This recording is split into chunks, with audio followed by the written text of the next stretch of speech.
이번 한 주 이슈에 대해 한 걸음 더 들어가 보는 시사 탐구 시간입니다. 이번 한 주 우리 시민들에게 가장 관심을 끄는 시사는 아무래도 뭐니 해도 미세먼지인 것 같습니다.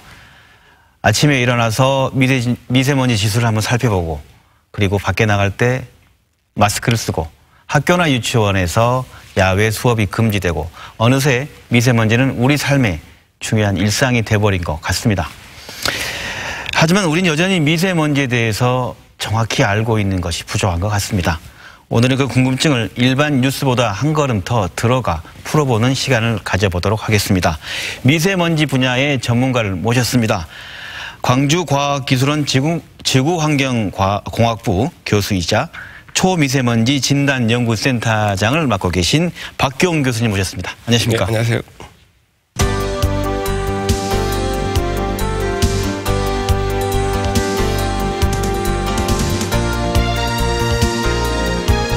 개념 정리 중에 우리는 지금까지 황사, 중국발 황사 이 얘기를 꽤 많이 얘기하다가 언제부턴가 미세먼지, 초미세먼지 이런 얘기를 하기 시작했습니다.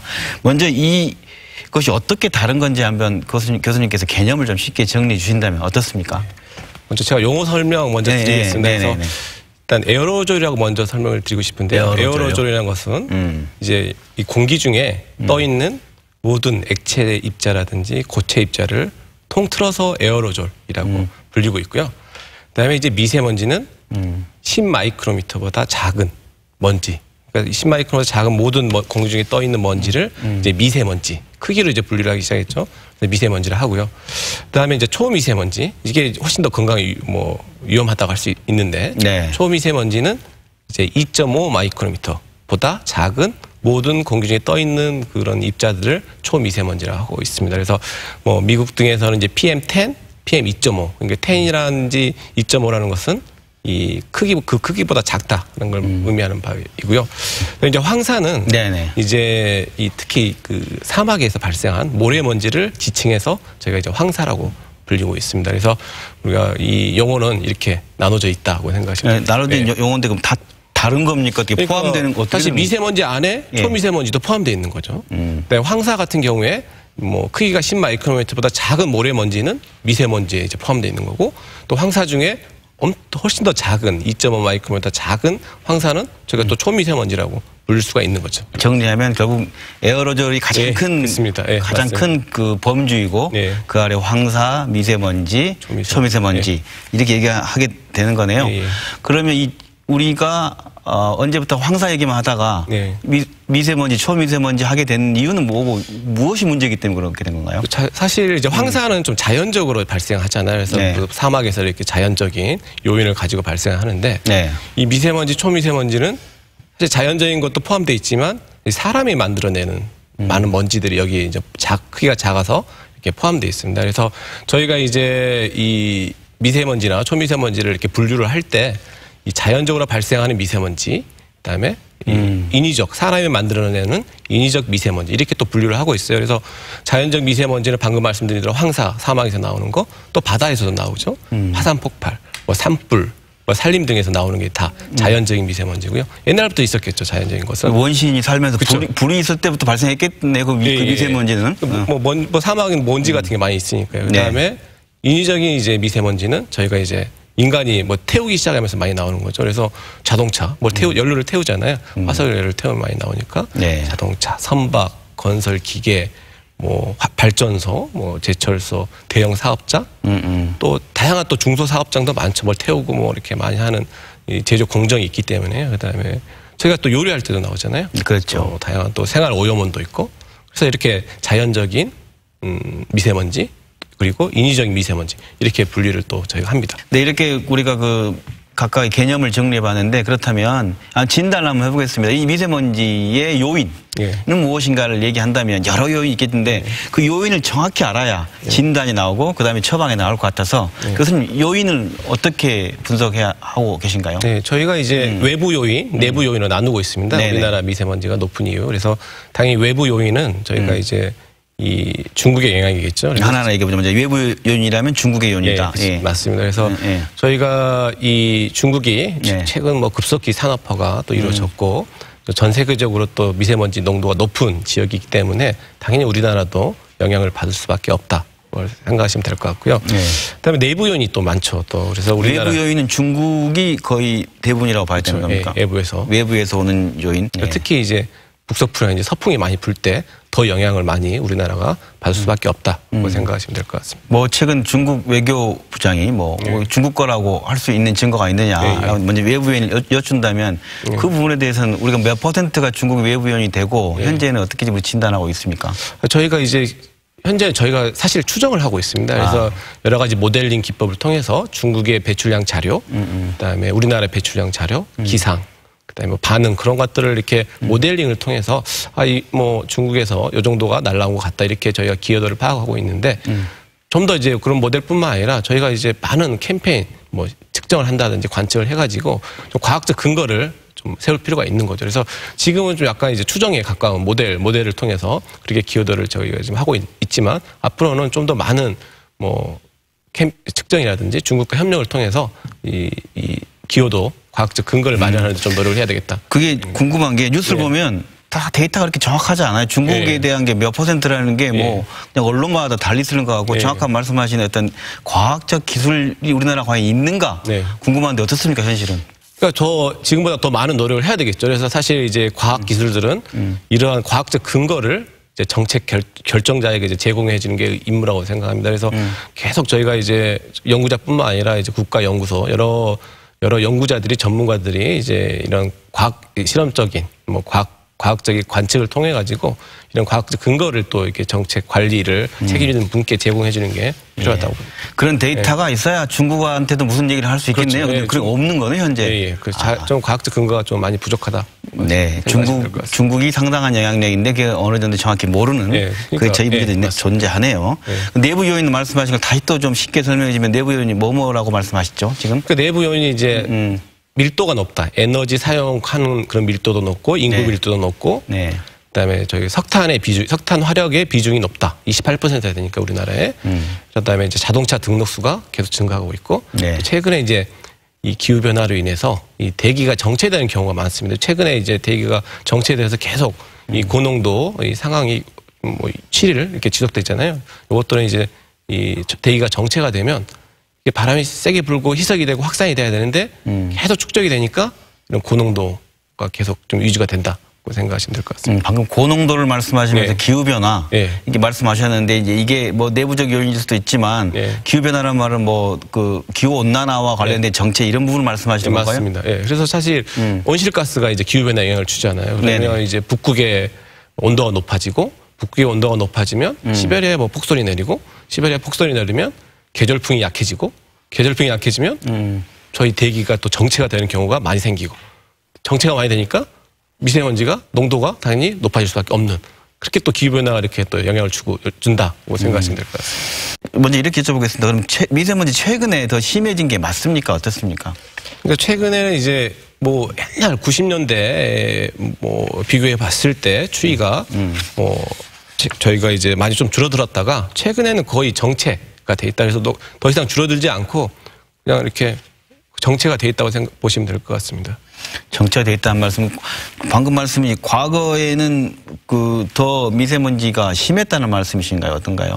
그러니까 과거에는 더 미세먼지 농도가 더 높았죠. 사실 더 지금보다 훨씬 더 높았습니다. 제가 이걸 보여드리면서 할까요? 말씀 좀 해주시죠. 그래서 지금 이걸 이제 이 표로 좀 잠시 지금 보시면 이제 저희가 이게 지금 서울시 미세먼지 농도가 연도별 변화입니다. 그래서 미세먼지가 저희가 1995년부터 측정하기 시작했고요. 또 초미세먼지는 서울시 같은 경우 2000년도부터 측정을 시작했습니다. 그래서 지금 연도별로 연평균 자료가 이렇게 나온 건데요. 뭐 처음에 이렇게 미세먼지 농도가 높았다가 최근에는 뭐 이제 좀 이렇게 정체된 분위기고요. 가장 표 왼쪽에 있는 게 지금 1990년대에 95년입니다. 95년대에 미세먼지 농도였는데 이게 지금 아래로 좀 떨어졌네요. 좀 떨어졌다가 초미세먼지도 마찬가지입니다. 처음에 높았다가 한 지금 25 수준까지 떨어졌습니다. 2008년도에. 그래서 그 이후로는 거의 뭐 정체된 분위기니까 더 이상 나아지지 않고 있는 거죠. 이게 문제가 지금 된 겁니다. 그리고 이러한 지금 정체된 이 농도가 뭐 우리나라 국가 기준이라든지 WHO 국가 기준보다 훨씬 높다. 이렇게 생각하시면 될 것 같고요. 광주도 마찬가지입니다. 광주도 지금 초미세먼지 같은 경우 2015년부터 측정을 시작했거든요. 불과 3년 전부터 측정이 시작했네요. 네, 데이터가 나오기 시작했습니다. 3, 4년 전부터. 네, 근데 이제 뭐 서울하고 뭐 거의 차이가 없었고 2018년도에는 뭐 서울보다 더 높은 적도 뭐 해가 있었습니다. 그래서 옛날보다는 많이 줄어들었지만 더 이상 줄어들지 않고 있다. 그게 문제라고 생각하시면 될 것 같아요. 20여 년 전만 해도 그때도 우리가 인식하지 못했을 뿐 미세먼지는 있었고 오히려 더 심했다는 건데 그럼 지금 우리가 느끼는 불안감과 민감함이 좀 과하다고 볼 수 있는 건가요? 어떻습니까? 사실 저희가 이제 연평균을 따졌을 때 이제 1년 동안의 전체 평균을 말한 거거든요. 그래서 과거 90년대 초반보다는 많이 이제 연평균을 따지면 뭐 2000년대가 좋아졌다고 할 수 있는 거죠. 그러나 이제 2000년대 이렇게 이후에는 이런 미세먼지의 농도는 이제 더 이상 줄어들지 않고 계속 정체가 돼 있기 때문에 그것이 이제 많이 좀 문제다 이렇게 생각하고 있고요. 또한 저희가 이제 좀 많이 알기 시작하잖아요. 국민들도 많이 알기 시작하고 전문가들도 많은 것을 측정하고 진단하기 때문에 또 불안감도 많이 또 증가를 했다 이렇게 생각하시면 될 것 같습니다. 과거에 우리가 뭐 연탄을 하거나 그런 경우 했을 때 총량은 또 뭐 늘어날 수도 있는 과거 시대에 살았던 거지만 지금 어떤 고농도라든가 내용적인 부분이 달라지고 또 정체돼 있고 줄지 않는 이런 게 문제다 그런 말씀이시죠? 맞습니다. 그래서 미세먼지 종류도 옛날하고 전혀 다른 미세먼지 종류일 수도 있죠. 그래서 옛날에는 뭐 도로변 비사먼지라든지 그런 먼지가 많을 수도 있고요. 현재는 이제 저희가 뭐 내연기관, 자동차, 발전소 이런 데서 많이 나오는 뭐 종류가 틀린 미세먼지가 많이 있다. 이렇게 또 생각하시면 될 것 같습니다. 질병관리본부의 최근 자료에 따르면 초미세먼지로 국내 조기 사망자 수가 10,000명이 넘었다는 보고도 있는데 미세먼지 우리 신체에 얼마나 해로운 건가요? 어떻습니까? 사실 이제 국내외로 이제 저희가 뭐 독성 자료라든지 건강 영향, 뭐 역학 자료, 뭐 이런 것들이 다 이제 미세먼지 유해성을 지금 말해주고 있습니다. 그래서 특히 이제 초미세먼지 같은 경우에는 이제 폐에 깊숙이 침투를 하기 때문에 여러 가지 호흡기 질환, 뭐 심혈관 질환 이런 것들을 뭐 일으킨다고 여러 가지 이제 과학적 근거들이 많이 나오고 있습니다. 그래서 특히 민간계층, 그러니까 아직 폐가 아직 발달이 안 된 어린이들이 그다음에 기존에 이제 호흡기 질환자라든지 심혈관 질환자 또 노인들 그런 분들이 훨씬 더 이제 뭐 위험하다 이렇게 할 수가 있겠고요. 그다음에 이제 취약계층이 있잖아요. 그래서 취약계층이라는 것은 이제 이 고농도 그런 작업장에 근무하시는 분이라든지 뭐 요리를 많이 하시는 분, 뭐 도로변에 많이 이렇게 노출이 심하신 분 이런 분들이 또 취약계층이기 때문에 저희가 이제 이 민간계층이라든지 취약계층 훨씬 더 적극적으로 또 보호도 해야 되고 그렇습니다. 어떤 그럼 이런 다양한 발생 요인별로 어떤 그 유해성에도 차이가 있습니까? 어떻습니까? 그래서 이 미세먼지도 이 차별적 독성을 가지고 있다고 생각하면 될 것 같아요. 차별적 독성. 차별적 독성. 그래서 종류마다 독성이 틀리다.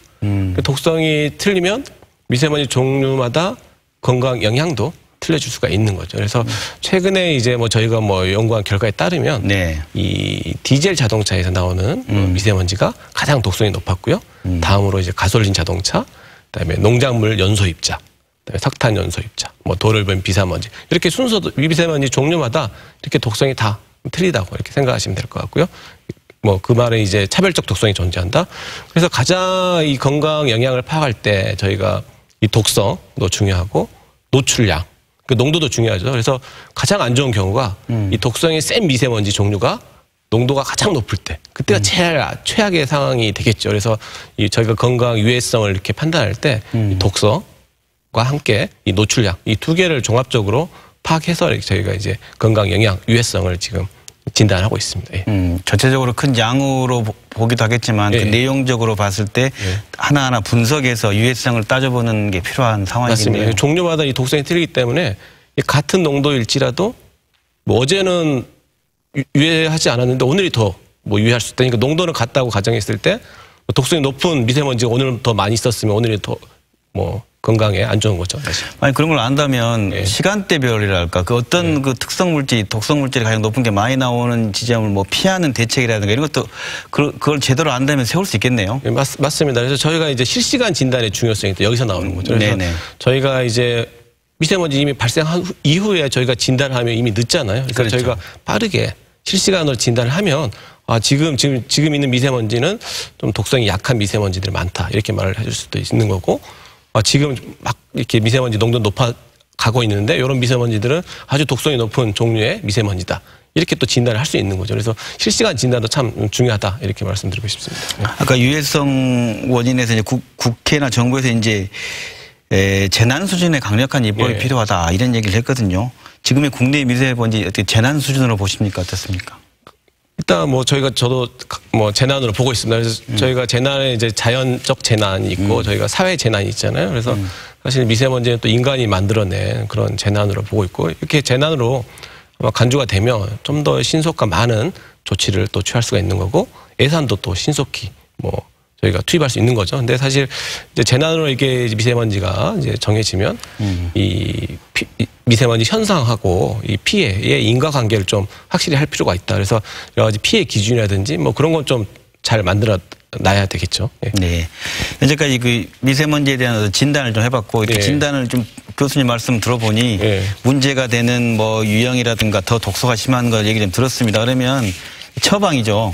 진단이 제대로 나왔으면 이제 처방을 해야 될 텐데 어떻게 처방하면 좋을까라는 얘기를 좀 하겠습니다. 최근 국내에서 미세먼지를 줄이기 위해 다양한 실험들도 하고 있고, 요즘 TV에서 보냐면 뭐 초대형 공기청정기를 뭐 이렇게 가동하기도 하고, 인공광우 실험 얘기도 하고, 이런 실험들이 실효성이 있습니까? 어떻습니까? 사실 좀 실효성은 떨어지죠, 사실. 그래서 제가 말씀드리고 싶은 건 미세먼지는 이렇게 대기로 확산되기 전에 뭐 굴뚝에서 나오기 전에 제거를 해야 된다. 이렇게 말씀드리고 싶어요. 원천 제어해야 된다. 맞습니다. 그래서 그게 가장 실효성이 있는 거죠. 비용 대비. 그래서 이미 미세먼지가 대기로 확산되고 이렇게 퍼져 있으면 정말 힘듭니다. 이 잡기가. 그래서 이 미세먼지는 이렇게 확산되기 전에 잡아야 된다. 그래서 그게 이제 배출 저감 기술이 되겠죠. 그래서 배출되기 전에 잡자. 배출 저감과 관련된 최근에 뭘까요? 그 뭐 자동차 뭐 이부제라든가 정부의 대책들이 나오는데 어떻게 평가하십니까? 최근에 이제 미세먼지 특별법이 이제 2월 15일 날 이제 실행이 됐잖아요. 그래서 시행됐죠.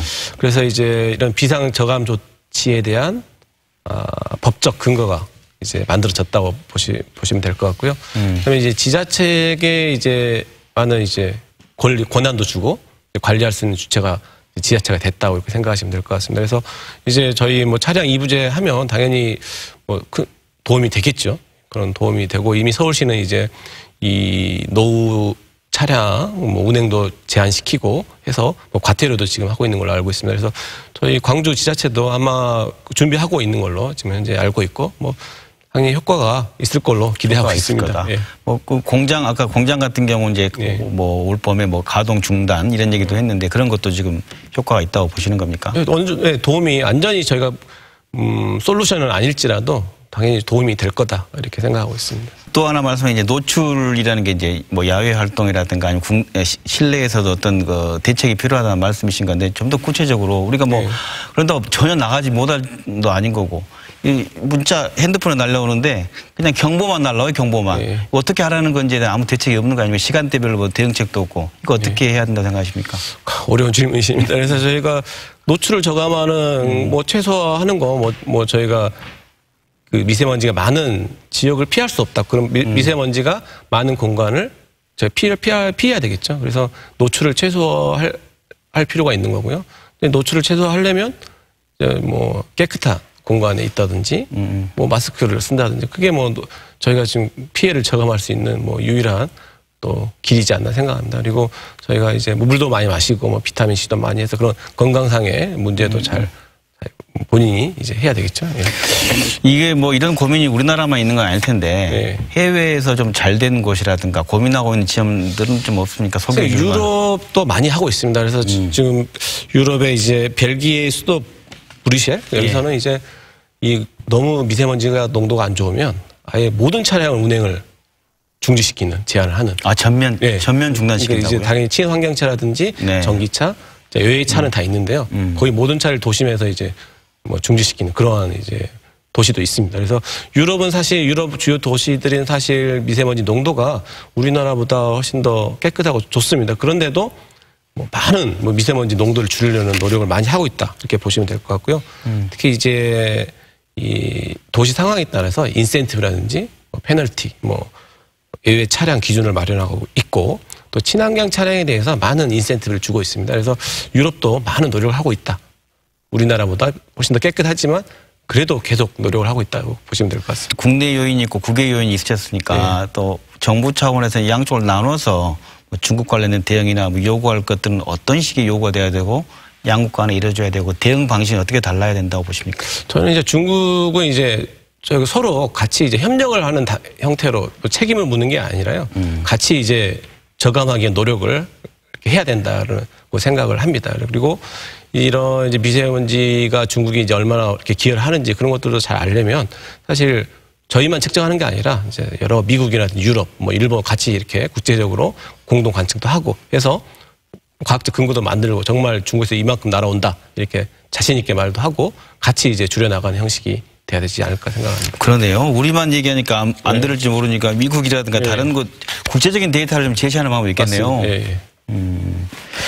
그 또한 얘기 지역별로의 지자체의 대응을 얘기하면서 뭐랄까요? 그 광주 같은 경우는 뭐 분지 지형이라든가 뭐 영광 같은 데는 뭐 저기 해안 지형이라든가 이렇게 해서 우리나라가 뭐 좁다고 하지만 다 지역별로 또 다르고 그 데이터에 대한 거 제대로 분석하고 대응하는 뭐 이런 지역별 대응도 좀 필요한 거 아닙니까? 어떻습니까? 맞습니다. 지역별로 미세먼지 특성이 다 틀리거든요. 그래서 지역별로 어떤 특정 배출원이 뭐 중요할 수도 있고 또 지역별로 여러 가지 지형이 틀리기 때문에 뭐 기상, 정체되는 것도 다 틀릴 수가 있고요. 그래서 이 지역별로 미세먼지 특성도 틀리다. 그러면 지역별로 배출원도 주요 배출원도 틀려지고 배출원이 틀려지면 거기에 맞는 관리 대책이 또 틀려질 수가 있는 거죠. 그러니까 지역별로 다 틀리기 때문에 그래서 지금 지역별로도 말씀하셨지만 이제 계절별로도 틀립니다. 그래서 네. 겨울에는 이제 난방도 하고 뭐 역전층이 많이 있어가지고 이제 정체도 많이 이루어지고 또 겨울 봄에는 이제 북서풍이 많이 불기 때문에 또 중국의 영향도 많이 받고 또 저희가 또 여름철에는 저희가 또 남동풍이 많이 불잖아요. 남동풍도 많이 불고 태풍도 많이 와서 뭐 바다에서 오는 뭐 먼지도 있을 수가 있고요. 그다음에 여름에 이제 태양의 이 세잖아요. 태양빛이. 그래서 2차적으로 이제 광학 반응에 의해서 2차 미세먼지가 또 많이 만들어지는 환경이 됩니다. 그래서 이 계절별로도 이 미세먼지 특성이 틀리다. 그래서 거기에 맞게 또 저희가 또 대책을 세워야 되겠죠. 그래서 이 지역별, 뭐 계절별에서 이렇게 맞춤형 대책이 관리 대책이 필요하지 않나 생각합니다.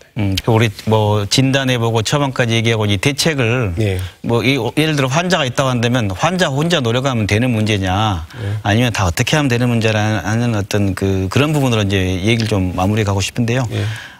어떤 요인들이 잘 분석됐다고 한다면 다 같이 우리 지역사회가 어떻게 노력하는 거 여기에는 뭐 정부와 지자체만 하면 되는 건지 우리 시민들도 어떻게 필요한 건지 어떻게 하면 되겠습니까?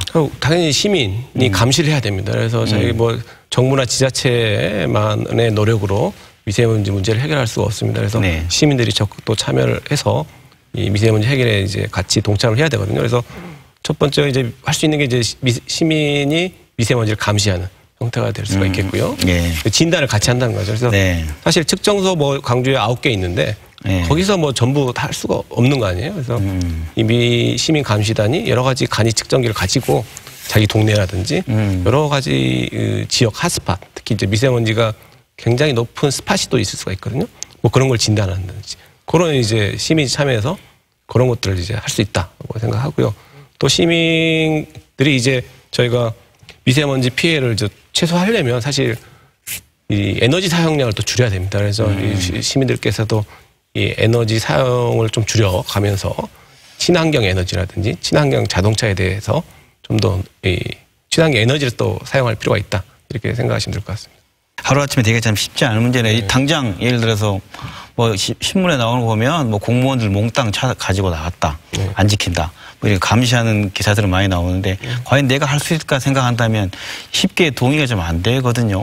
어떻게 그렇습니다. 해야 될까 이 문제를. 사실 이제 뭐 모든 전기라든지 뭐 차 뭐 이게 다 미세먼지를 이 농도를 높이는 데 기여를 하고 있잖아요. 그래서 저희가 뭐 전기 사용도 최소한 줄이고 자동차 같은 경우에도 같이 이제 카풀을 한다든지 뭐 자동차도 좀 이 사용을 줄이고 이 우리가 저기 버스라든지 지하철 이런 것들을 좀 활용해서 좀 이 미세먼지 배출하는 농도를 좀 낮추는 데 기여할 필요가 있다고 생각합니다.